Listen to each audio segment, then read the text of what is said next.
Stronsky. Before I begin, I'd like to direct your attention to the Ghana budget.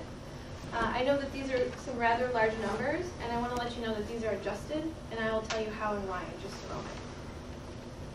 With the state of our economy and a growing membership for the Pavlis Institute, cost savings for our overseas experience is in everyone's best interest. Our cohort has taken great care in gathering as much financial information currently possible so that the Institute can make the most educated selection of a second site.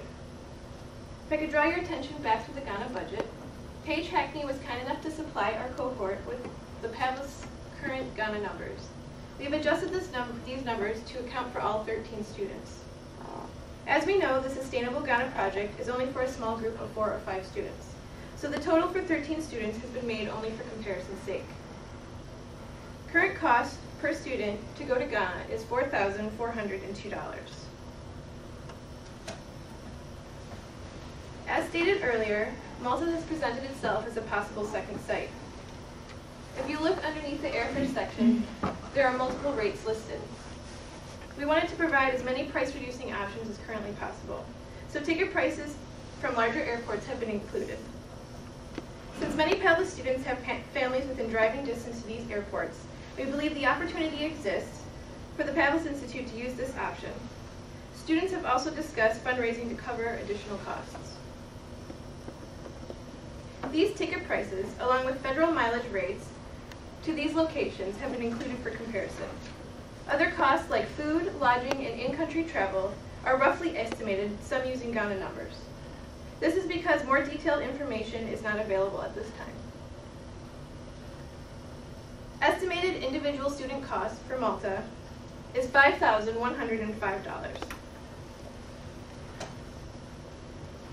Lastly, another country with a high possibility of being Pavlis' second site is the Philippines. As with the Malta budget, prices for other airports have been included. Also included under the airfare section is a possible reduction rate. Rusty Sarmenta of the Seoul Travel Agency has quoted airfare from Hancock to Manila at $1,770 per student for the summer of 2009. 2010 rates are currently not available. But if the Institute could get this rate in 2010, it could reduce total costs by $15,000 roughly. However, for the time being, we'll use the normal rate for comparison. I would also like you to look at the lodging section. You'll notice a price of $0. This is because our cohort has established a contact willing to provide accommodations free of charge. We understand that this rate may not be sustainable for future cohorts, but this rate could be used as an advantage to help establish a more permanent lodging.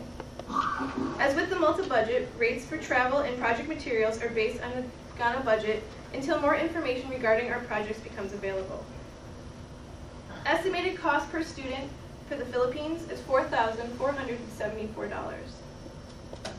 So if you take a look at this comparison table, current costs for Ghana are $4,402. Estimated costs for Malta are $5,105 per student. And estimated costs for the Philippines are $4,474. As you can see, the Philippines is slightly cheaper than Malta and comparable to Ghana, and we feel that this is feasible to be considered as a possible second site. And now I'd like to turn it over to Paul.